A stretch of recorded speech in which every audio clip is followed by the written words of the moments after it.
Sign away Ashcombe Hall, and I may permit you to see your mother before the coffin is closed. Adrian, Duke of Ravensmere, pushed the transfer across his desk while the church bell counted down the final hour before burial. His signet had already been pressed into the red wax beside the empty space meant for Eleanor's name. She did not sit. My mother died 3 days ago, yet I received word only this morning. Now you demand her estate before I am allowed to see her body. I demand nothing that would not benefit this family. Your sister is not this family's only member. Lady Beatrice stood beside the fireplace, wearing a black gown finer than Eleanor's own mourning dress. The silver keys to Ashcombe Hall hung from her waist, though Lady Margaret's will had not been read and the house did not belong to her. Beatrice touched the keys as if they already answered to her. Your mother made her feelings clear, she said. She wrote to you 6 times during her illness. You ignored every letter. I received no letters. Adrian's expression hardened. Must every failure become another person's crime? The words struck more deeply than Eleanor permitted him to see. You once called my judgment the reason you trusted me, Eleanor said. Adrian avoided her eyes. That was before suspicion became your answer to everything. No, it was before my answers became inconvenient. Eleanor looked at the transfer. Ashcombe Hall had belonged to the women of her mother's family for 4 generations. Its rents supported 40 tenant households, a village school, and the small workshop where widows were paid to clean and repair antique jewellery. What does Beatrice intend to do with Ashcombe? Her sister-in-law answered too quickly. Preserve it. Then why did an estate broker visit her yesterday? Beatrice's fingers stopped against the keys. Adrian rose. Enough. You knew about the broker. I knew my sister was considering how the property might be managed once it entered responsible hands. My mother's body is not yet beneath the earth, and you are discussing the sale of her home.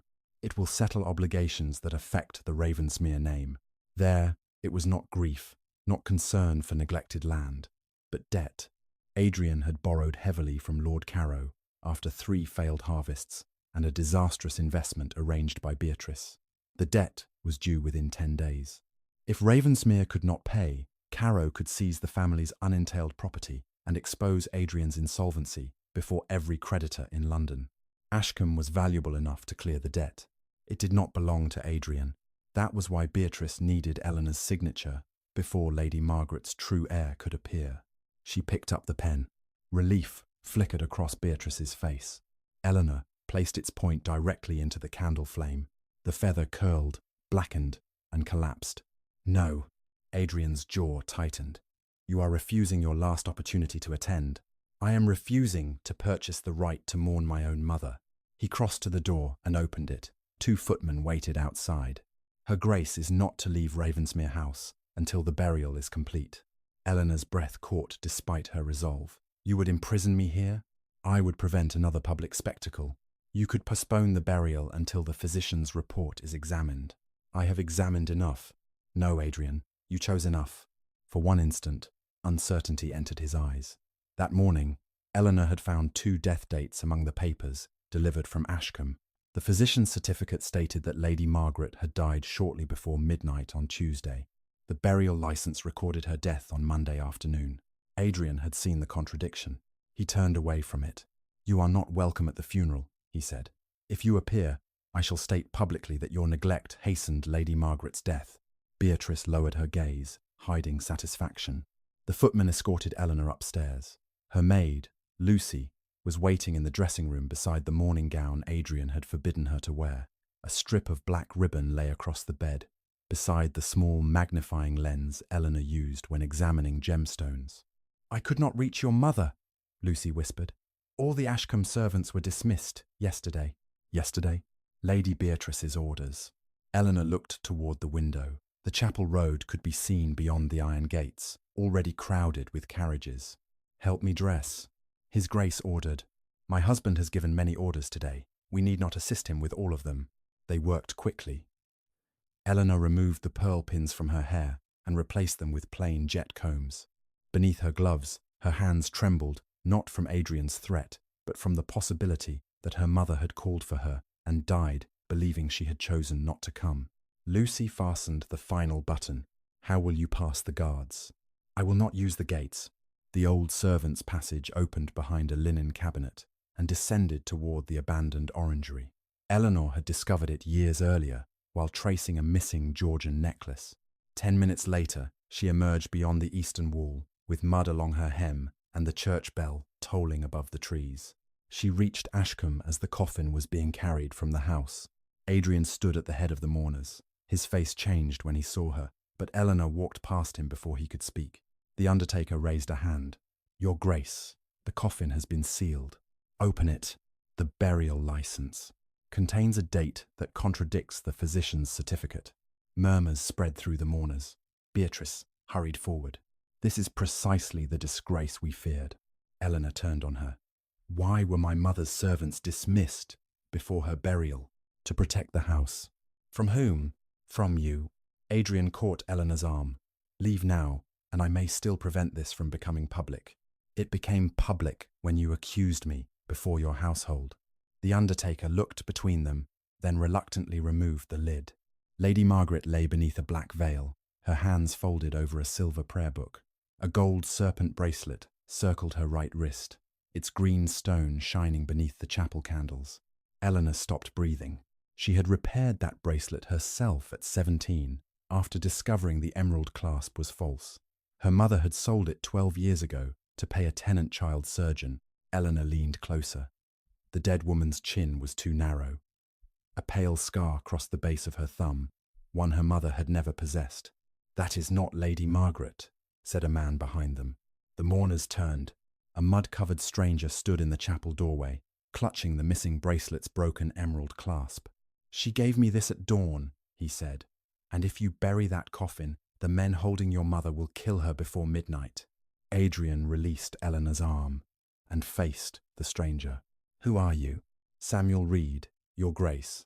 I manage the South Tenant Farms at Ashcombe." Beatrice stepped between him and the coffin. "There is no steward by that name on the household rolls." "Not anymore," Samuel replied. "Lady Beatrice dismissed me yesterday with the other servants." Eleanor recognized him then. He had been a stable boy when she still lived at Ashcombe, thin and quiet, always carrying a damaged buckle or snapped harness fitting to her mother's workshop. Lady Margaret had taught him to read account books. Eleanor had taught him to distinguish brass from gilded silver, so merchants could not cheat the estate. "Where did you see my mother?" "At dawn, near the old toll road. 2 men were moving her from one carriage to another. She saw me hiding behind a stone wall and threw this into the ditch." He opened his palm. The broken emerald clasp lay against his mud-stained skin. Eleanor took it carefully. A narrow piece of gold wire remained twisted around its hinge. She remembered that wire. At 17, she had found the false emerald loose in its setting. Her mother had refused to let a London jeweller repair it because the bracelet was too valuable to leave with a stranger. Eleanor had secured the hinge herself, wrapping the wire twice and flattening its end into the shape of a tiny leaf. No imitation could contain that private mistake. "This came from my mother's bracelet," she said. "The real one." Adrian looked at the serpent bracelet encircling the dead woman's wrist. "Then what is that?" "A copy." Beatrice gave a sharp laugh. A convenient conclusion.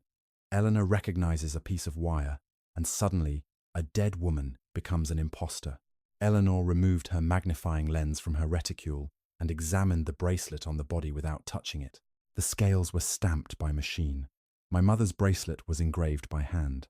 The goldsmith made each scale slightly different, so they would catch the light like a living snake. She shifted the candle. Identical marks appeared along the copied serpent's back.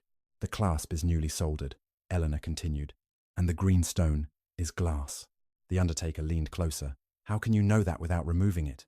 "Glass holds candlelight evenly. An emerald breaks it." Adrian stared at the bracelet. His certainty had begun to fracture, but he turned his anger toward the safer target. Why was a counterfeit jewel placed on this woman? "That is the question you should have asked before you signed her burial order." His face tightened. Beatrice reached for the coffin lid. "This woman has suffered enough indignity."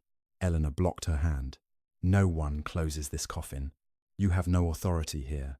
I am Lady Margaret's only child. You are also the daughter who ignored her pleas." Samuel moved nearer to Eleanor. "That is not true." Every face turned toward him. He pulled a folded sheet from inside his coat. Rain had blurred the ink along one edge, but the address remained visible. "Her Grace, the Duchess of Ravensmere." This was among the letters Lady Margaret asked me to deliver, he said. None reached Ravensmere House. The courier returned them to Ashcombe, claiming her grace had refused them. Eleanor unfolded the paper. Her mother's handwriting crossed the page in weak, uneven strokes. My dearest Nell, if Adrian asks for Ashcombe, sign nothing. Beatrice has discovered that another living claim exists against Ashcombe. If she forces you to transfer the estate before that woman is publicly recognised, both of you will lose everything. The bottom half of the letter had been torn away. Eleanor looked at Beatrice. What lies beneath the east meadow? Beatrice's composure did not change, but her hand closed around the silver keys. Clay, roots, perhaps a few dead sheep. Your mother's mind had become confused. She wrote clearly enough to warn me against you. Adrian took the letter. This proves she wrote to you. It proves someone prevented the letters from reaching me. The courier may have misunderstood his instructions. 6 times? Before Adrian could answer, the undertaker cleared his throat. Your Graces, there is another matter. The woman in the coffin was delivered from Ashcombe, with written orders that her face remain veiled. The instructions carried the Duke's seal. Adrian went still. I issued no such instructions. The undertaker retrieved a document from his case. The black wax at its base bore the Ravensmere stag. Eleanor studied it. Is this your seal? It appears to be. Appears? My signet never leaves my possession. Beatrice glanced at his right hand. The ring was there. Eleanor remembered the transfer waiting on Adrian's desk, already sealed before she entered the room. She remembered the nighttime visitors leaving through the library and the debts Adrian had refused to explain. Someone had gained access, not merely to Ashcombe, but to the Duke's authority. She turned to Samuel. How many men took my mother? 4 that I saw. One wore a Ravensmere livery coat. Adrian stepped toward him. Describe. The carriage. Dark blue, no crest. The left rear wheel had been repaired with an iron plate. That is my relief carriage, Eleanor said. I sold 2 diamond ornaments to repair its iron-plated wheel. 1. Adrian stared at her. You never told me. You never asked how Ashcombe's families survived after you cut their funds. Beatrice did. You used my relief carriage, Eleanor said.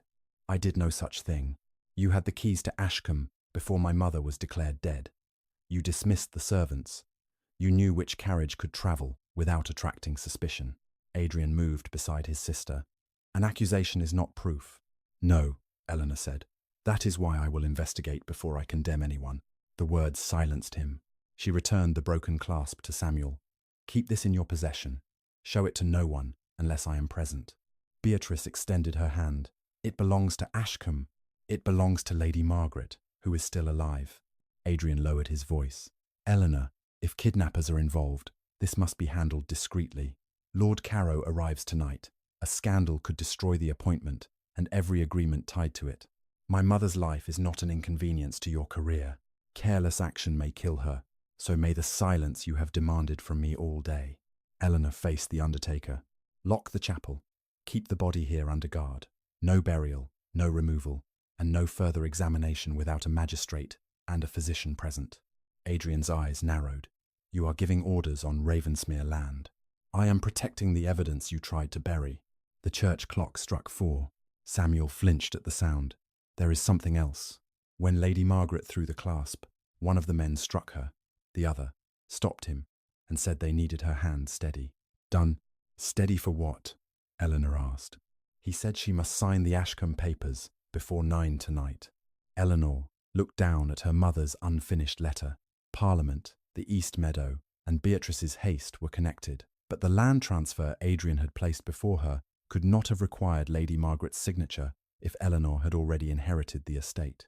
Unless Lady Margaret had discovered something that changed who truly owned Ashcombe, Lucy hurried into the chapel, breathless and pale.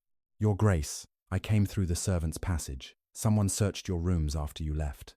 Was anything taken? Your jewellery records are gone. Eleanor felt the danger settle into place. Not all of them, Lucy added. I found 1 page beneath the carpet. She handed Eleanor a sheet bearing Lady Margaret's private inventory mark. At the bottom was a drawing of an ivory locket engraved with the Ashcombe crest. Beside it, in her mother's handwriting, were 6 words, made for the daughter, buried unnamed. Eleanor read the sentence twice. made for the daughter buried unnamed. Adrian reached for the inventory page, but Eleanor folded it and placed it inside her glove. "You showed me the letter," he said. "You will show me that, when I know who searched my rooms. You think I ordered it. I think your seal was used to prepare a false burial. Your sister possessed Ashcombe's keys before my mother's supposed death, and my private records vanished while your servants guarded my door." Beatrice's face sharpened. "Private records concerning property that may now belong to the Ravensmere family. My mother's jewellery did not become yours because you rehearsed her funeral." Samuel made a sound that might have been a laugh. Beatrice turned toward him with such cold fury that he immediately lowered his eyes. Adrian ordered 2 footmen to guard the chapel, then demanded that everyone return to Ashcombe Hall. Eleanor refused to ride with him. She took the seat beside Samuel in the estate wagon, keeping the inventory page against her palm throughout the short journey. The front doors of Ashcombe stood open.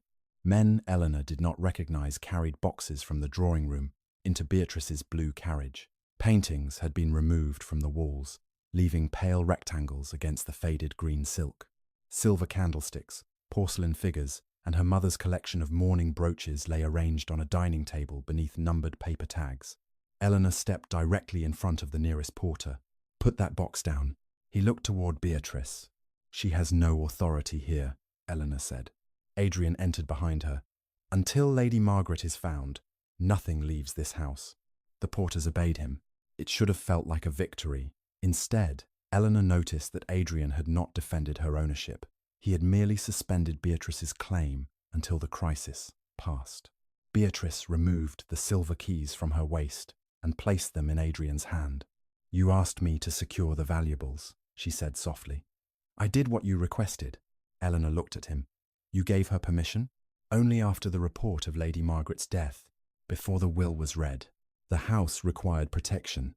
From its lawful heir? From creditors, thieves, and disorder." Beatrice's mouth curved. Adrian had offered her the explanation she needed. Eleanor approached the table. The numbered tags were not household inventory marks. They belonged to Mr. Bellamy, a private dealer known for purchasing collections before legal ownership could be challenged. She lifted a diamond mourning brooch, shaped like a weeping willow. "This was sold 2 months ago." Beatrice folded her arms. "Clearly it was not. My mother sold it to finance repairs to the village school roof. I arranged the valuation. Perhaps she bought it back." "With what money?" Adrian's eyes moved between them. Eleanor turned the brooch over. A scratched letter B marked the clasp. Mr. Bellamy used that sign on objects he lent to clients for display. "This does not belong to Ashcombe," she said. "It was brought here to make the collection appear complete." Beatrice's confidence slipped. Eleanor examined 3 more pieces. A Georgian garnet cross bore a replacement hinge made after her mother's inventory had been completed. A pearl pin carried the crest of another family. A gold mourning ring contained a lock of bright red hair, though every woman in Eleanor's maternal line had dark hair. "These objects were assembled to imitate my mother's collection," Eleanor said. Someone wanted witnesses to believe she had prepared her possessions for sale. Adrian picked up the ring. Or Lady Margaret had already begun selling them. Then why replace the missing pieces with borrowed ones? He did not answer. Samuel approached the window. "Your Grace, riders are coming." 4 men crossed the courtyard. At their head was Lord Carrow, broad-shouldered and silver-haired, wearing a dark coat despite the summer heat. Eleanor had met him twice. Each time, his attention had lingered on Ashcombe's maps, longer than courtesy required. Beatrice went to greet him before the horses stopped. Adrian lowered his voice. "Say nothing about the false body." "Why?" "Because Carrow's support determines whether the Ravensmere Canal Bill reaches Parliament." Eleanor looked toward the east windows. "You promised Ashcombe to Carrow," Eleanor said. Adrian lowered his voice. "I promised him property of equal value to the debt, property you did not own. I believed Ashcombe would pass to you, and that a grieving wife could be forced to rescue the husband who ignored her. If Carrow exposes the debt, Ravensmere may collapse. Then Ravensmere will suffer for the bargains its duke chose to make. My mother will not pay for them." Before he could respond, Lord Carrow entered with Beatrice on his arm. "My condolences, Duchess," he said, "though I understand your relationship with the deceased had become difficult." The lie had travelled quickly. "My mother is not dead." Silence spread through the hall. Beatrice's hand tightened on Carrow's sleeve. Adrian stepped forward. The identity of the body is uncertain. We are investigating. Caro studied him. Uncertainty is dangerous when contracts are waiting. What contracts? Eleanor asked. No concern of yours. If they involve Ashcombe, they are precisely my concern. Caro smiled without warmth. Not until the will confirms you as heir. Eleanor removed the inventory page from her glove. Do you recognize an ivory locket bearing the Ashcombe crest? His gaze dropped to the paper for less than a second. It was enough. Beatrice crossed the space between them and snatched for the page. Eleanor stepped back, but the older woman's fingernail tore the lower corner. A small scrap fell beside the dining table. Samuel bent to retrieve it. Caro moved first. His boot came down over the paper. Eleanor met his eyes. Lift your foot. You appear distressed. Lift it. Adrian intervened. Caro. With visible reluctance, the man stepped aside. Samuel picked up the scrap and handed it to Eleanor. Only part of the locket's chain appeared upon it, along with a tiny drawing of an acorn-shaped fastener.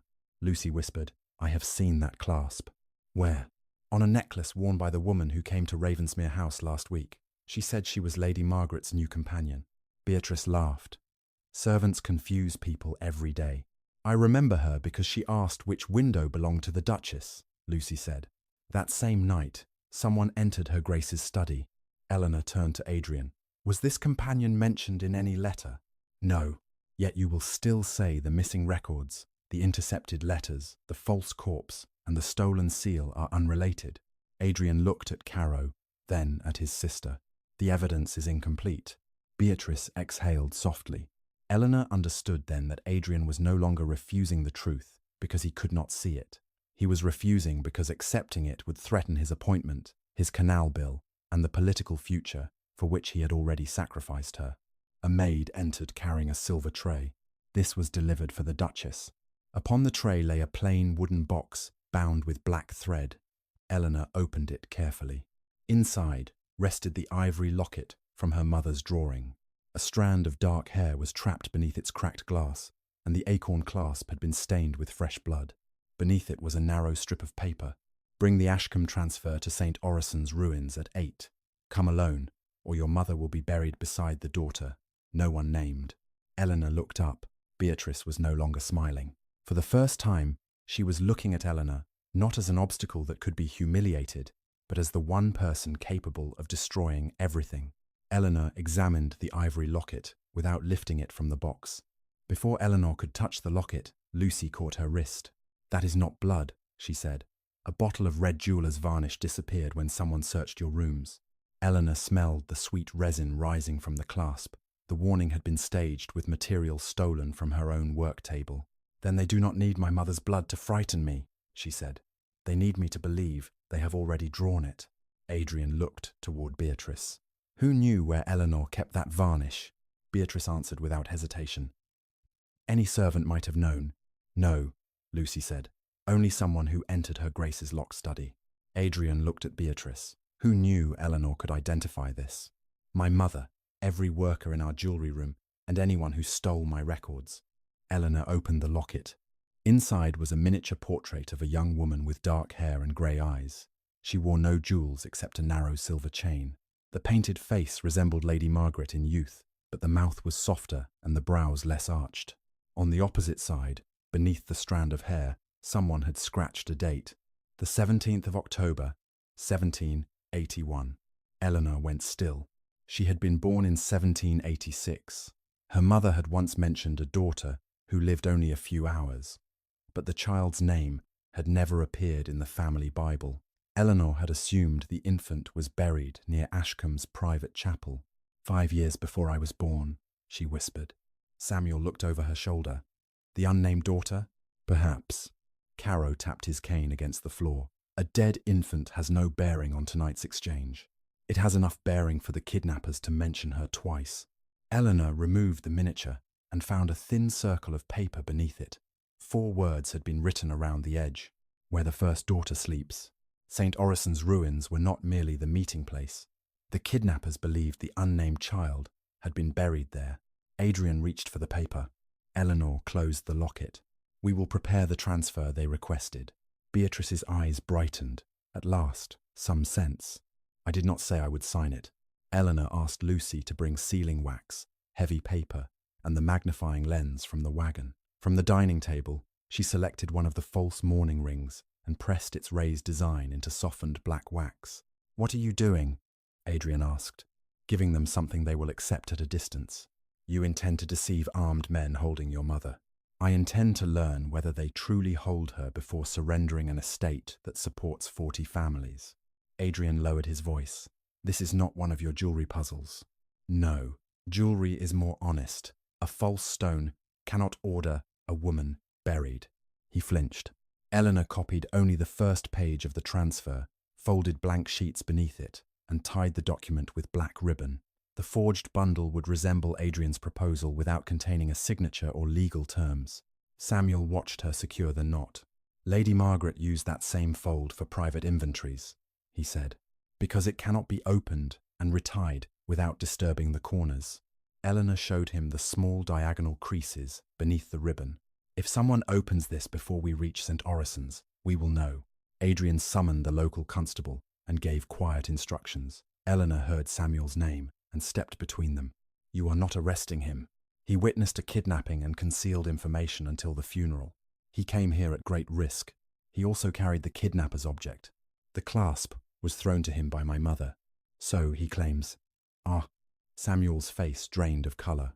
"You blamed him once before, because he was the poorest boy in the stable," Eleanor said. "My mother proved he was innocent then." "Then," Adrian's expression hardened. "This is not a childhood quarrel. No. This time your mistake may cost my mother her life. If Samuel is detained, I will not go to St. Orison's," Eleanor said. Adrian stared at her. "You would risk Lady Margaret for this man?"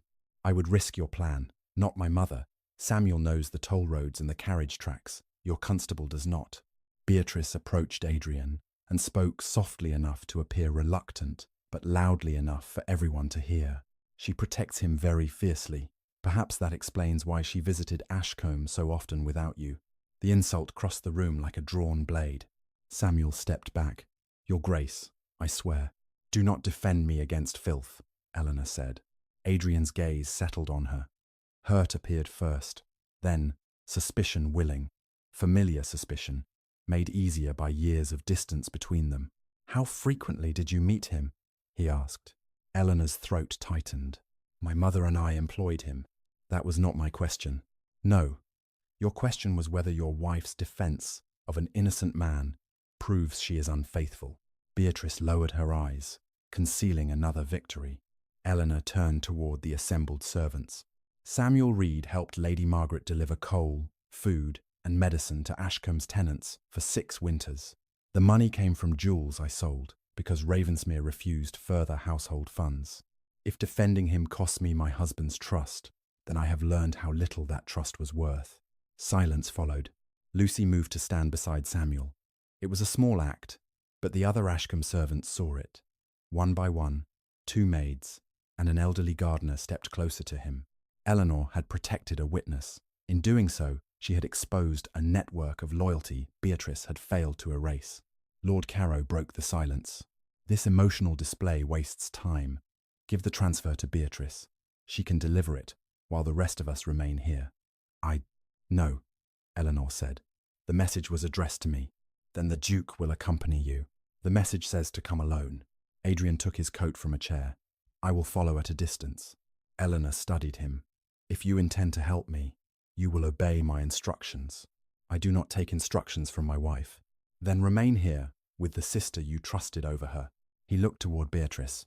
For the first time, she seemed uncertain what he might see. A servant entered, carrying a leather dispatch case. "My lord, this was found in Lady Margaret's study. It bears Lord Carrow's initials." Carrow's hand tightened around his cane. Eleanor opened the case before anyone could stop her. Inside lay a survey of Ashcombe's private boundaries. The East Meadow and St. Orison's ruins had been circled in red. Beside the map was a draft sale agreement transferring the entire estate to Lord Carrow in settlement of Adrian's debts. The final page waited only for Eleanor's signature. Beside the map was a list of payments made to the Ravensmere courier who had supposedly returned Lady Margaret's letters. At the bottom appeared Beatrice's signature. Eleanor handed both pages to Adrian. Here is your opportunity, she said. Read them before you decide whom to believe. Adrian read the payment list in silence. Eleanor watched his eyes move down the names, the dates, and the amounts given to the courier who had returned Lady Margaret's letters. At the bottom, Beatrice's signature appeared beside a payment made 2 days before the false death certificate was issued. He could no longer claim there was nothing to examine. Beatrice stepped closer. The signature is not mine. Adrian looked at her. It resembles yours. So, do 100 imitations. Eleanor has spent years studying hands, seals, and antique records. She could reproduce my signature more easily than anyone. You saw Lucy recover the inventory page, Eleanor said. You saw the servant bring this case. And both servants belong to you. Lord Carrow rested one hand on Adrian's shoulder. This is what comes of allowing household disorder to become public. Secure the estate first. Investigate accusations afterward. Eleanor looked at her husband. If you follow that advice, my mother may not survive the investigation. Adrian examined the canal map. Why is St. Orison's marked? Carrow answered without hesitation. Because the ruins obstruct the proposed route. They must be purchased or removed. The ruins stand on Ashcombe land, Eleanor said. Then their future depends upon the lawful owner. Beatrice pointed toward the forged ransom transfer. The kidnappers requested Eleanor's signature. That proves they consider her the heir. No, Eleanor said. They requested the paper Adrian tried to force upon me. Someone inside Ravensmere knew exactly what was placed on his desk. Adrian looked toward the open dispatch case. A thin smear of red wax marked its leather edge. Eleanor saw it at the same moment he did. The wax matched the seal on the false burial order. Carrow's case carried the document bearing your stolen seal, she said. Carrow's expression remained calm. Or someone placed wax upon it after the case was left in Lady Margaret's study. Who knew it was there? Any servant. Most servants were dismissed before it was found. Adrian closed the case. Enough. The word fell with terrible finality. Eleanor recognized the tone. He had used it when dismissing tenant complaints, when refusing to discuss the political debts, and when informing her that Beatrice would supervise Ravensmere's charitable funds. It was not the voice of a man who had reached certainty. It was the voice of a man choosing which uncertainty benefited him. He summoned the constable. Until Lady Margaret is recovered and the will authenticated, Ashcombe Hall will be placed under temporary protection. Eleanor's stomach tightened. Whose protection? Mine. Carrow relaxed. Adrian continued. Beatrice will act as custodian in my name. You have just seen proof that she paid the courier who intercepted my mother's letters. I have seen an unsigned list found in Carrow's misplaced case and presented by your servants. It carries her signature, which she disputes. She also possessed the keys, dismissed the household, hired a dealer, and prepared my mother's belongings for removal. Beatrice lifted her chin. To prevent theft. Adrian turned to the constable. Remove Samuel Reed from the estate. He is not to accompany the Duchess to St. Orison's. Eleanor stepped between them. You promised nothing of the kind. I promised to consider your reasoning. I have considered it. No. You measured it against your appointment. His face hardened. You will also surrender the ivory locket and the false transfer. They were delivered to me. They concern a crime on land, now under my authority. Your authority exists because you have chosen to give it to the person under suspicion. Adrian lowered his voice. Do not force me to confine you again. For one heartbeat, Eleanor could not speak. He had been given the intercepted letters, the altered dates, the counterfeit jewellery, the stolen seal, the payment list, and Carrow's map. Still, he chose control over truth.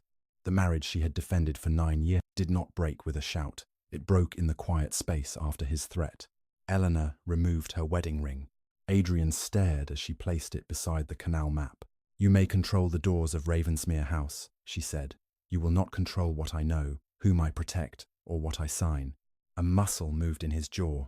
This is not the moment for theatrics. It is the first honest moment we have had today. The constable took Samuel by the arm. Samuel did not resist, but Lucy clung to his sleeve. Eleanor walked to him and adjusted the black ribbon around the false transfer.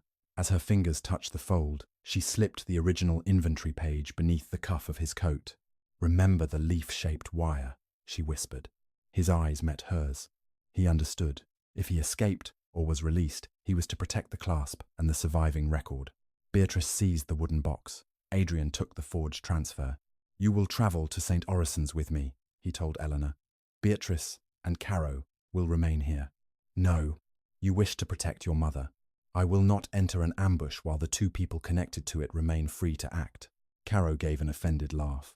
Adrian picked up the payment list and held it over a candle. Eleanor's breath stopped.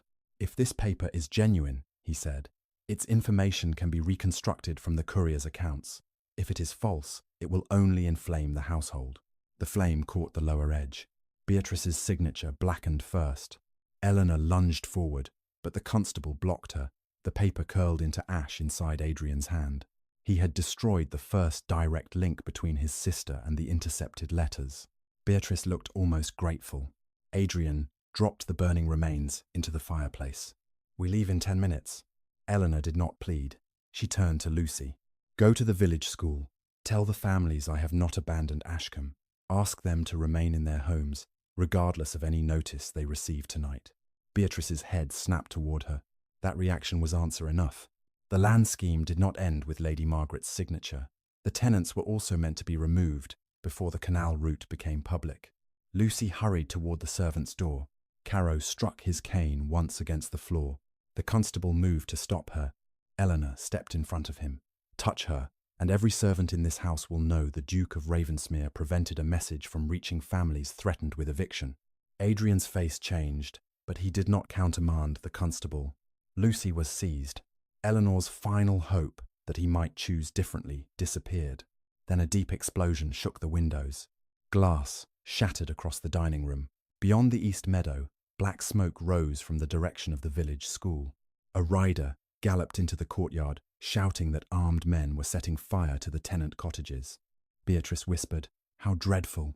But Eleanor saw the silver keys at her waist again. One key was missing. The small iron key to Ashcombe's powder store. Eleanor ran before Adrian could stop her. Smoke rolled above the east meadow, swallowing the last light of evening. The first burning cottage stood beside the village school. Flames climbed its thatched roof, while families dragged bedding, chairs, and terrified children into the road. A second explosion tore through the school's western wall.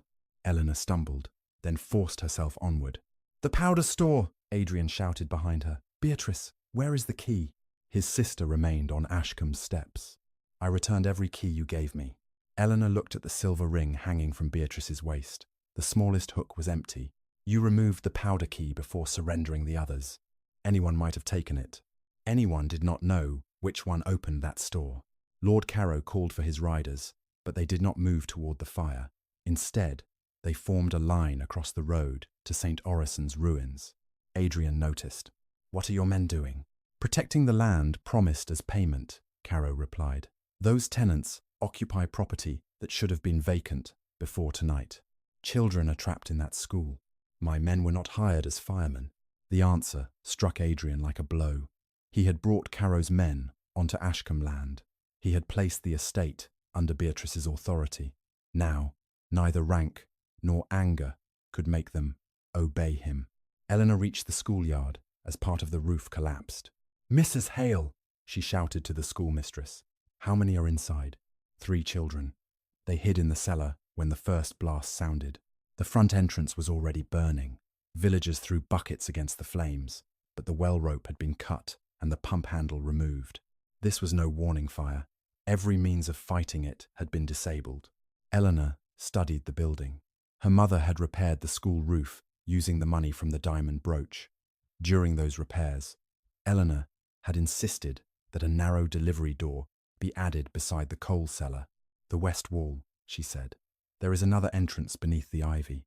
Smoke concealed the lower stones. Samuel would have known where to find the door, but Adrian had ordered him removed. Eleanor seized a wet blanket, wrapped it around her shoulders, and ran toward the wall. Adrian caught her wrist. "You cannot go inside." "Then release Samuel. He is already being taken to the magistrate, because you arrested the one man who knew this estate." Another section of roof crashed inward. Eleanor pulled free and crawled beneath the smoke. Her fingers found the iron latch behind the ivy, but it would not lift. A chain had been wound through it from outside. Someone had deliberately sealed the children in. Adrian arrived with an axe. He struck the chain once, twice, then a third time. The links broke. The links Heat rushed through the opening. Eleanor entered first. The children's cries came from below. She followed them down 4 stone steps and found 2 girls huddled around a younger boy. Smoke poured through the ceiling boards. "Hold hands," she ordered. "Keep your faces near the floor." One girl could not stand. Eleanor lifted her, though pain tore through her shoulder. Adrian carried the boy. Together, they emerged, seconds before the cellar ceiling collapsed. The villagers cheered, but Eleanor saw no victory in their faces. Behind them, Caro's agents were fastening printed notices to cottage doors. A tenant tore one down and brought it to her. The notice declared every lease on the East Meadow terminated immediately for failure to pay revised rents. At the bottom appeared Adrian's seal and Beatrice's name as lawful custodian. Eleanor handed it to her husband. "Here is the authority you gave her. I never approved these rents. You approved her custody without limits." Adrian faced the agents. "These notices are withdrawn." The eldest agent shook his head. "We act under a signed commercial agreement between Lady Beatrice and Lord Caro. Cancellation requires compensation of £20,000. I am the Duke of Ravensmere, and your seal confirms the appointment that made the agreement enforceable." Adrian looked again at the black stag, impressed upon the page. His own decision had bound his hands. Lord Caro approached through the smoke. "Pay the compensation, and my men will leave. You know I cannot raise that sum tonight. Then the leases stand." The first concrete piece of Adrian's promised political future collapsed before him. If he opposed Caro, the canal bill and his appointment would vanish. If he yielded, the families whose work sustained Ashcombe would lose their homes beneath his seal. Eleanor turned away from him. "Form a line from the ornamental pond," she told the villagers. "Use sheets, cooking pots, anything that holds water. Pull the thatch from the unburned cottages nearest the school so the flames cannot jump." A farmer hesitated.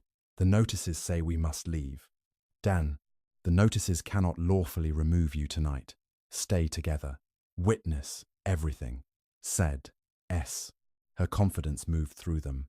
Men who had been shouting began carrying water. Women gathered children near the stone chapel. 2 gardeners stripped dry branches from the hedges. Eleanor recognized the fire's true design when she saw where the flames had not spread. The burning buildings formed a barrier between the village and St. Orison's Road. The kidnappers were not trying merely to evict the tenants.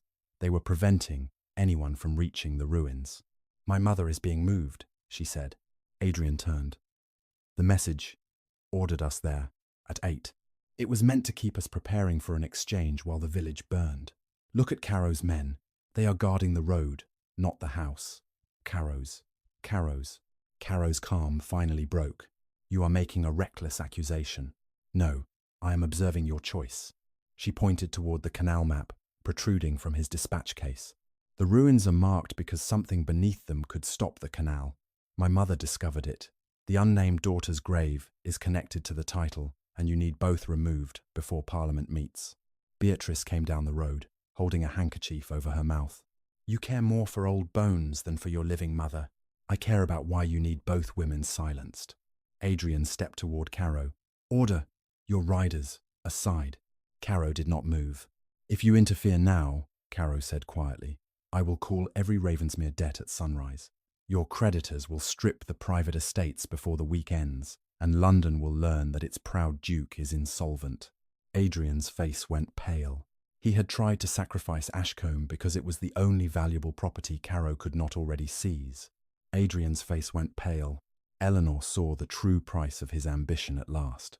Ravensmere itself had been pledged against the future canal profits. By surrendering Ashcombe to secure the bill, he had gambled both estates. A church bell sounded once through the smoke. Then again, not the village chapel.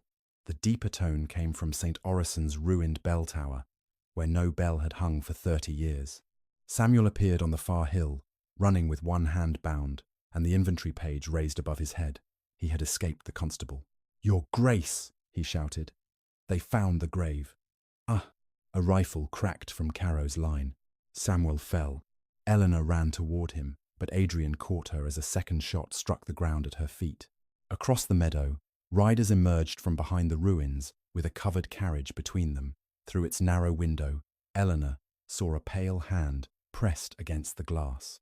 Her mother was inside. The carriage turned toward the old quarry road. Samuel lifted his head from the grass and forced out 4 words. They leave at 9. The church clock began striking the half-hour. They had 30 minutes before the carriage reached the quarry tunnels, and after that, no road, witness, or map could prove where Lady Margaret had been taken. Eleanor tore a strip from her morning skirt and pressed it against Samuel's shoulder. "The ball passed through," she said. "Keep pressure here." Samuel's face had gone grey, but his fingers closed over the cloth. "The grave," he whispered. They opened it beneath the ruined altar. Lady Margaret hid something there. What did they find? A small lead casket. Caro took it.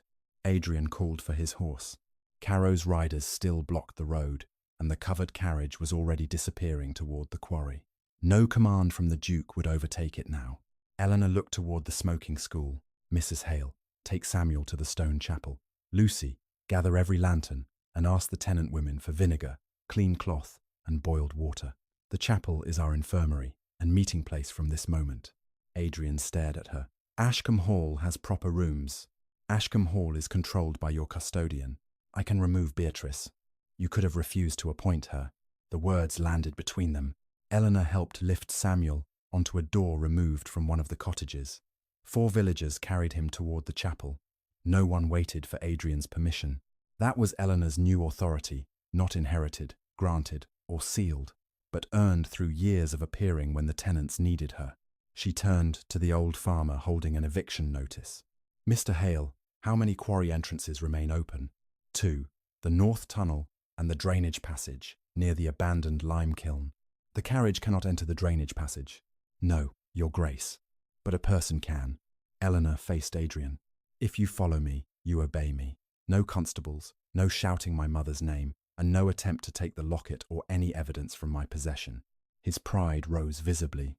Then he looked at the school ruins, the wounded steward, and the eviction notice bearing his seal. "I agree. This is not forgiveness. I did not ask for it. Not yet." They left the horses with the villagers and entered the woods on foot.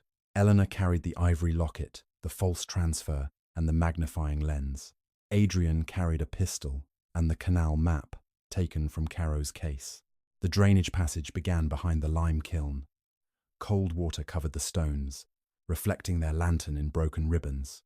Adrian moved ahead. Eleanor caught his coat. "Stop." A thin black cord stretched across the passage at ankle height. He followed it with his eyes. At the far wall, it disappeared beneath a loose stone supporting a pile of quarry rubble. "A warning trap," he said. "A collapse trap." She removed the acorn-shaped clasp from the ivory locket and slid its narrow point beneath the cord.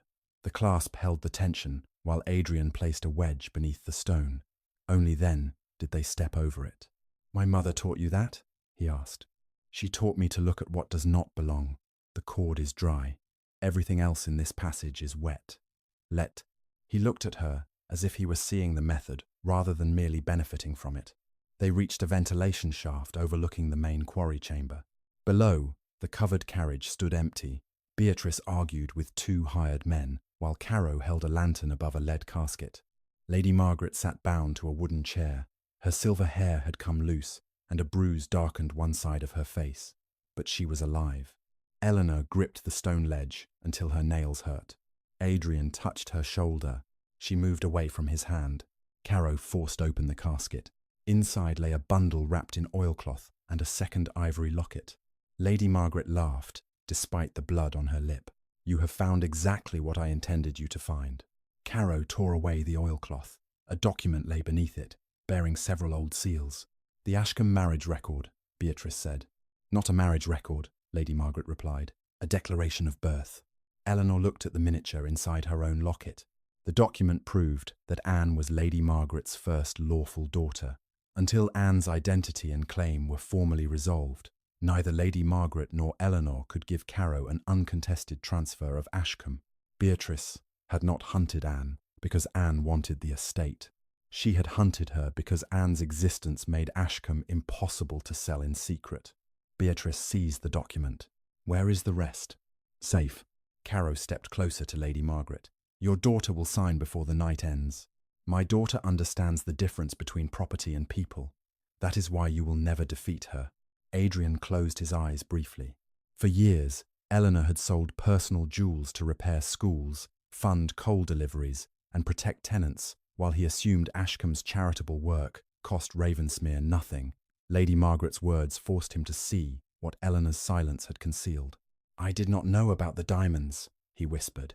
"You never asked how the bills were paid. I thought the estate income. You reduced my allowance after Beatrice called the charity wasteful. I chose not to let children freeze because my husband wished to teach me obedience." His face tightened with shame. Below them, Caro ordered one rider to bring the carriage around to the north entrance. Eleanor studied the chamber. The ventilation shaft descended beside a wooden platform once used for lowering stone. Its rope appeared worn, but intact. "We rescue my mother first," she whispered. "The casket and document come second." That document may prove the entire scheme. My mother is not evidence." Adrian nodded. "Tell me what to do." They descended the platform ladder. Eleanor reached the floor behind a stack of quarry carts, while Adrian remained in the shadows near the horses. She removed the false transfer from her reticule and stepped into the lantern light. "I have brought what you demanded." Lady Margaret's head lifted. Beatrice smiled. "I knew grief would make you sensible." "No, it made me certain." Eleanor held up the folded bundle. "Release my mother, and you receive the signed transfer."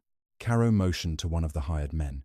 He cut Lady Margaret's ankle ropes, but kept a knife against her throat. "Slide it across the floor. Send her to me first. You are in no position to bargain." Eleanor glanced toward the lantern hanging above a barrel marked with the same powder store symbol she had seen at Ashcombe. "You brought stolen powder into an unstable quarry. Neither are you." Caro followed her gaze. Adrian emerged behind the carriage and fired once into the ceiling, not at a person, but at the iron chain supporting the outer gate. The chain snapped. The gate dropped between the quarry chamber and the armed riders outside. Eleanor threw the false transfer toward Caro. As he bent to catch it, Lady Margaret drove her shoulder into the man holding her. Eleanor seized her mother's hand and pulled her behind the quarry cart. Adrian struck the second hired man and took his weapon. For one breath, they had won. Then Beatrice snatched the lead casket and ran toward the drainage passage. Samuel's inventory page protruded from inside it. She had found the record he had carried. Eleanor started after her, but Caro kicked the powder barrel onto its side. Black grains spilled across the stone toward an overturned lantern. "Choose," he said, "the proof or your mother." Eleanor pulled Lady Margaret toward the exit. The oil ignited. Behind them, Beatrice vanished into the passage, carrying the birth declaration, the jewelry inventory, and the only surviving documents that could expose why a nameless woman had been placed in Lady Margaret's coffin. The powder caught with a violent flash. Adrian threw himself over Eleanor and Lady Margaret as fire raced across the quarry floor. The blast shattered the lanterns and drove a wave of dust through the chamber. For several seconds, Eleanor heard nothing but a high ringing inside her skull. Then her mother coughed beneath her. "I am alive," Lady Margaret said. "Stop crushing me." Adrian rolled aside. Blood ran from a cut above his temple, and one sleeve of his coat had burned through to the skin. The outer gate had buckled under falling stone. Caro escaped through the north tunnel with his surviving men. Beatrice had already vanished through the drainage passage, carrying the lead casket. The documents were gone. Eleanor helped her mother across the broken platform. Adrian followed without speaking. When they emerged near the lime kiln, villagers were waiting with lanterns and a farm cart. Samuel lay inside it, pale but conscious. Lady Margaret took his hand. "You always did arrive where trouble was greatest. You taught me well," he whispered. They returned to the stone chapel shortly before midnight. The fire had been contained, but the school was ruined, and 6 cottages stood roofless. Families slept beneath blankets between the pews. Lucy had organized the uninjured servants into shifts and placed the eviction notices in a locked collection box. Eleanor guided her mother into the small vestry. "Who was the woman in your coffin?" Lady Margaret closed her eyes. "Her name was Anne." "The unnamed daughter?" "My first child." Eleanor sat down slowly. Lady Margaret had been 17 when she married Eleanor's father. Months earlier, she had secretly wed a young naval officer who died before their marriage could be entered in the parish register. Her family concealed the pregnancy. They told her the infant had died and arranged her second marriage to protect Ashcombe. "Anne survived," Lady Margaret said. She was raised by the midwife's sister. I learned the truth only last month when she came to Ashcombe wearing the ivory locket that had been buried with her, the woman Lucy saw at Ravensmere. Lady Margaret nodded.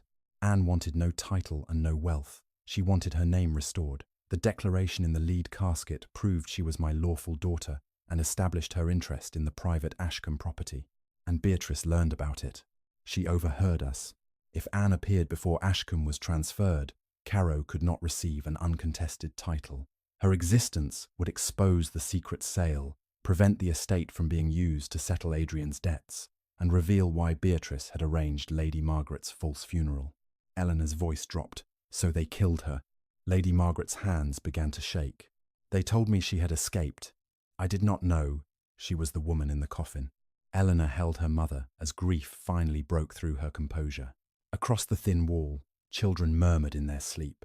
There was no room for ceremony, only a mother mourning a daughter stolen from her twice. At dawn, hooves filled the chapel yard.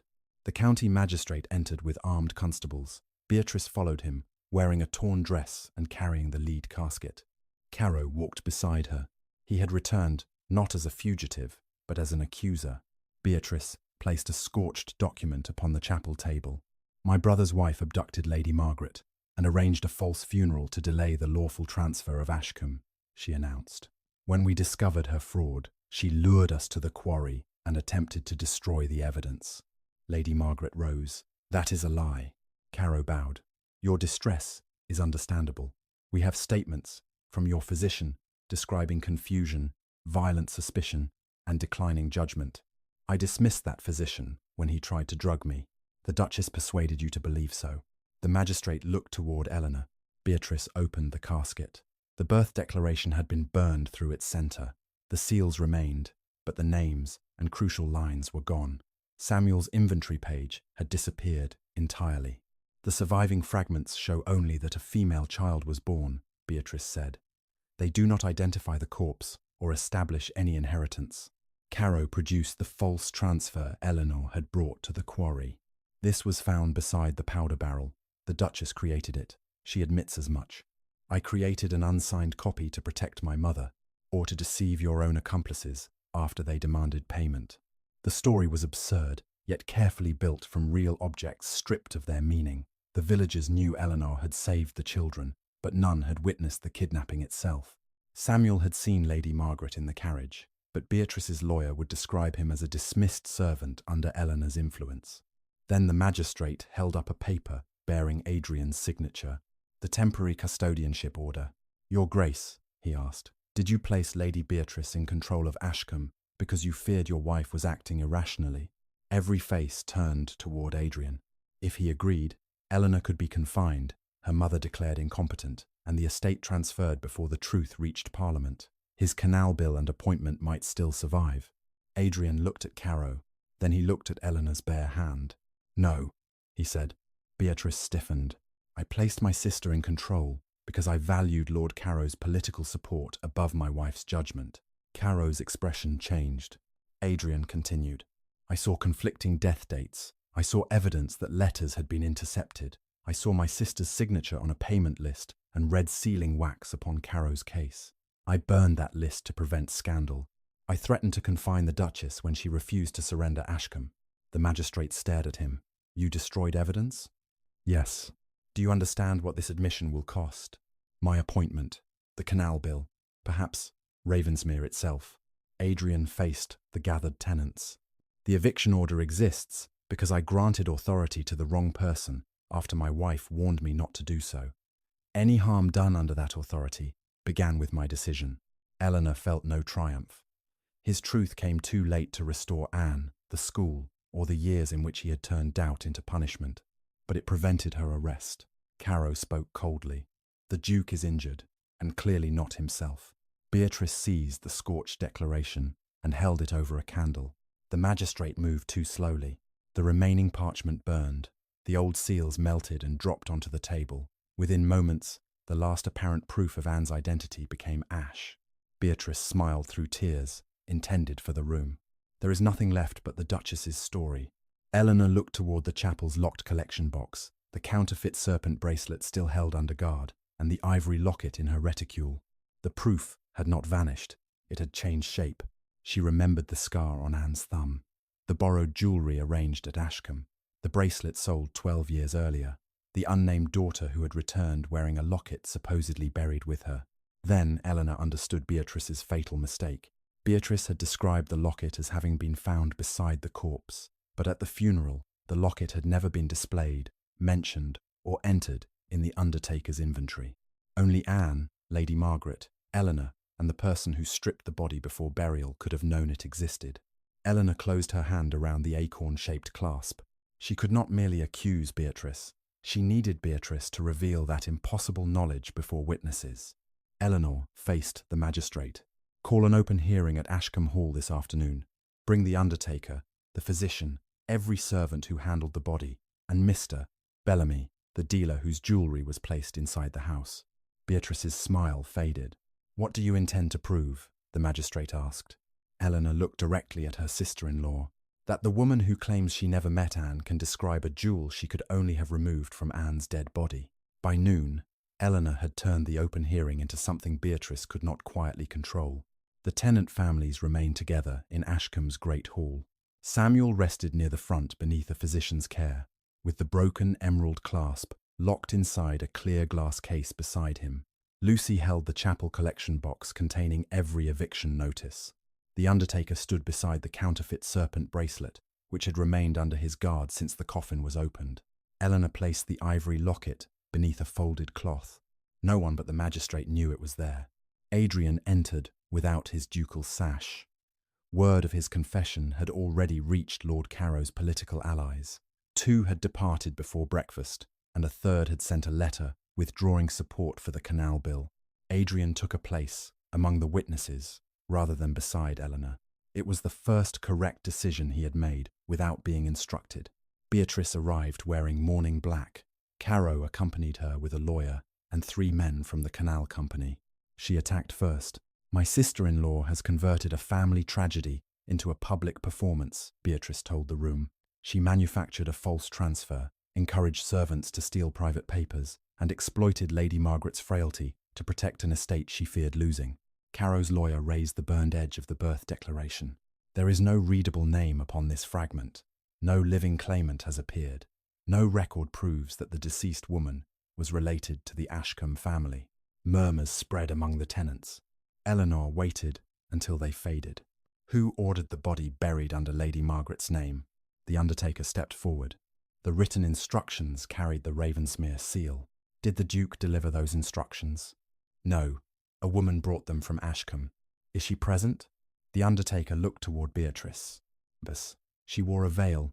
I cannot swear to her face. Beatrice smiled faintly. But I remember her gloves, he continued. Black kid leather with silver acorn buttons. Ah, tant. Every gaze dropped to Beatrice's hands. She had changed her gloves, but Lucy produced a pair found that morning inside Beatrice's Ashcombe dressing room. Each wrist carried a silver button, shaped like an acorn. Carrow's lawyer rose. Hundreds of women own acorn decorations. Then we require more than a pair of gloves, Eleanor said. She turned to the physician who had attended Lady Margaret. When did you last examine my mother? Monday afternoon. Was she dead? The man hesitated. She was heavily sedated. Who supplied the medicine? Lady Beatrice brought the bottle. Beatrice's voice cut across the room. At Lady Margaret's request. Lady Margaret rose from her chair. I requested willow bark for pain. You brought laudanum and instructed him to record me as confused. The physician lowered his eyes. Eleanor placed the 2 death documents upon the table. The physician's certificate gives Tuesday near midnight. The burial license gives Monday afternoon. Which did you sign? The certificate. Who altered the date submitted for burial? I do not know. Adrian stood. My seal authenticated the false license. I did not sign it, but I made the misuse possible. Weeks earlier, I allowed Beatrice to send sealed invitations from my desk because she was arranging Lord Carrow's political dinner. I never changed the wax or examined how many impressions had been prepared. He did not explain further. He did not ask the room to excuse him. He merely authenticated the access his own carelessness had created. Eleanor turned to Lucy. Tell us about the woman who came to Ravensmere House. She called herself Lady Margaret's companion. She wore an ivory locket with an acorn clasp. She asked which room belonged to the Duchess. That night, her Grace's jewellery records disappeared. Is that woman in this room? No. Did you see her body in the chapel? Lucy looked toward the coffin, now resting beneath guard near the hall doors. Yes. I recognized the scar across her thumb. Lady Margaret's voice broke. That woman was Anne, my first daughter. Caro's lawyer objected. A resemblance and a servant's memory do not establish identity. No, Eleanor agreed. But objects have histories, and someone in this room tried to manufacture one. Mr. Bellamy, the private dealer, was brought forward. His numbered tags remained attached to several pieces taken from Ashcombe's dining table. Did these jewels belong to Lady Margaret? Eleanor asked. No, Your Grace. They belong to my lending collection. Who requested them? A written order arrived with payment. Why were they sent? To recreate a collection described in an inventory. Beatrice shook her head. Anyone could have used my name. I have not yet said whose name appeared, Mr. Bellamy replied. A ripple of laughter moved through the tenants. Beatrice's face reddened. Eleanor lifted the counterfeit serpent bracelet. Was this also supplied by you? No, I was asked to commission it. From what description? A drawing of an old gold serpent bracelet with a green clasp. Did the person ordering it know the original had been sold?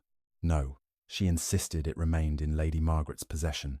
Samuel opened the glass case and displayed the genuine broken clasp. Eleanor held the copied bracelet beside it. The copy was prepared before Anne's body entered the coffin. It was placed on her wrist so the corpse would appear to possess a jewel associated with my mother, but whoever ordered it worked from an outdated inventory. Beatrice rose. This proves nothing about the locket. The room fell silent. Eleanor had mentioned a locket. Beatrice realized her mistake and looked toward the covered object on the table. Eleanor did not uncover it. What locket? She asked. Beatrice recovered quickly.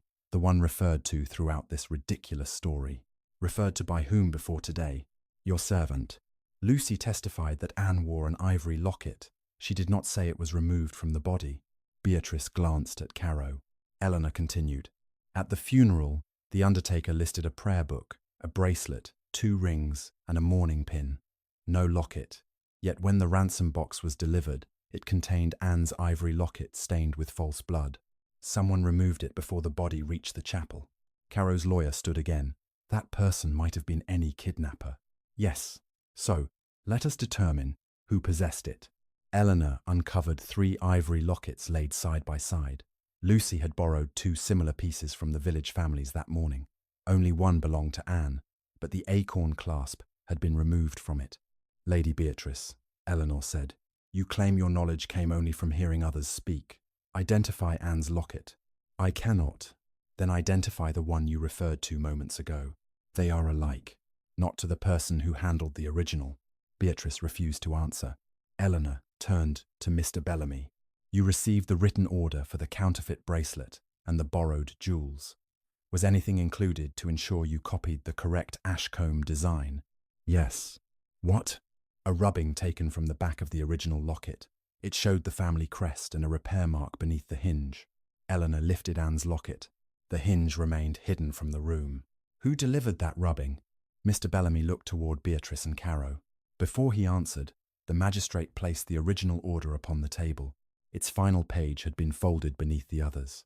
A narrow strip of black ribbon remained trapped inside the wax, tied in the same distinctive knot Eleanor had used for the private Ashcombe inventories. Only one person had stolen the book containing that method. Eleanor faced Mr. Bellamy. Name the woman who commissioned the false jewels, and then tell this room what she placed in your hand as payment. Mr. Bellamy faced Beatrice. Lady Beatrice commissioned the counterfeit bracelet and borrowed the mourning jewels. She paid with a diamond hair ornament bearing the Duchess of Ravensmere's initials. Eleanor's hand tightened against the table. It was one of the 2 ornaments she had sold years earlier to repair the school and the relief carriage. Beatrice had secretly purchased it from the dealer, then used it to make Eleanor appear connected to the false collection. Mr. Bellamy opened his account book. The order was placed 3 weeks before Lady Margaret's reported death. The great hall fell silent. Beatrice looked toward Caro, but he moved away from her. Eleanor uncovered Anne's locket and turned it over. Beneath the hinge was a tiny repair mark shaped like a leaf, the same mark Eleanor had once flattened into the genuine bracelet's gold wire. "My mother taught Anne to recognize our family pieces after they were reunited," Eleanor said. "Anne then visited Ravensmere to warn me. Beatrice learned who she was, stole my inventory, and used it to recreate Lady Margaret's jewels." The magistrate addressed Beatrice. "Why place the copied bracelet upon the corpse?" "To make Anne resemble Lady Margaret, after her face was veiled," Eleanor answered. "The funeral established my mother's death before the will could be examined. My grief was then used to force me into transferring Ashcombe," Caro's lawyer protested. "That remains speculation." Lady Margaret stepped forward. "Then ask Lord Caro why his canal company paid my physician, the courier, and the men who held me in the quarry." Caro's expression hardened. "The payment list was destroyed, not the accounts behind it," Eleanor said. Lucy unlocked the chapel collection box. Beneath the eviction notices lay several sheets rescued from the school before the fire reached the headmistress's office. Mrs. Hale held them up. "Lady Margaret asked me to keep copies of every unusual payment affecting the East Meadow. She feared the estate ledgers would be taken." The sheets recorded money from Caro's canal company to the physician, the Ravensmere courier, the hired riders, and Beatrice's household account. Caro lunged toward the box. Adrian stopped him. The two men struggled briefly before the constables pulled Caro away. His polished calm vanished. "You begged for my support," he shouted at Adrian. "You knew the canal was your only escape from ruin." "I knew the bargain was corrupt," Adrian replied. "I chose not to ask how corrupt, because I wanted its rewards." His confession completed the chain Eleanor had spent the entire day forcing him to see. He had given Beatrice access to his seal. He had dismissed Eleanor's warnings. He had tried to obtain Ashcombe before the will was read. He had granted his sister custodianship and burned the payment list to save his appointment. Each choice had opened another door for the crime. The magistrate ordered Beatrice and Caro detained. The physician and the courier were taken separately so their statements could be compared. Caro's hired men would face charges for kidnapping, arson, assault, and Anne's death. The canal company's accounts were seized before sunset. Beatrice did not confess. She did not need to. The false jewellery order, the stolen hair ornament, the burial instructions, the intercepted letters, the physician's payments, the eviction contracts, and her impossible knowledge of Anne's locket formed a chain stronger than any convenient admission. Lady Margaret approached her. "You murdered the daughter I had only just found." Beatrice's composure finally cracked. "I did not strike her, but you placed her body in my coffin." Caro turned on Beatrice. "You told me she died from the laudanum." That single accusation revealed what neither had intended to say. Both had known Anne was alive when she entered their control. The magistrate ordered them removed. 3 days later, Anne was buried under her own name at Ashcombe. Lady Margaret placed the ivory locket upon the coffin. Eleanor fastened the genuine broken emerald clasp beside it, preserving the ordinary object that had prevented two women from disappearing beneath one false identity. Adrian attended without standing beside Eleanor. Before the gathered tenants, he withdrew every eviction notice and declared the custodianship invalid. He transferred sufficient private Ravensmere property into a protected fund to rebuild the school and cottages. He also surrendered his parliamentary appointment and testified against Caro, knowing the testimony would expose his destruction of evidence. Then, he corrected the lie with which the story had begun. "My wife did not abandon her mother," he said. "I intercepted no letters myself, but when evidence showed they had been withheld, I chose ambition over truth. I barred Eleanor from the funeral, threatened her liberty, and attempted to take Ashcombe while she was grieving. The shame belongs to me." Public harm received a public answer. It did not restore the marriage. 1 month later, Adrian placed 2 documents on the same desk where he had demanded Eleanor's inheritance. The first recognized Ashcombe as protected private property under Lady Margaret's settlement. The second provided Eleanor with a separate residence, income, and complete authority over her charitable work. He had already signed both. "No condition?" Eleanor asked. "None. No demand that I return when the scandal fades." "No. Why?" "Because restitution that purchases forgiveness is only another bargain." He removed his signet ring and set it beside the papers. "I loved the version of you who made my life easier. When you became inconvenient, I treated your judgment as disobedience. Caro exploited that, but the choice was mine. I love. Eleanor looked at the man she had once trusted.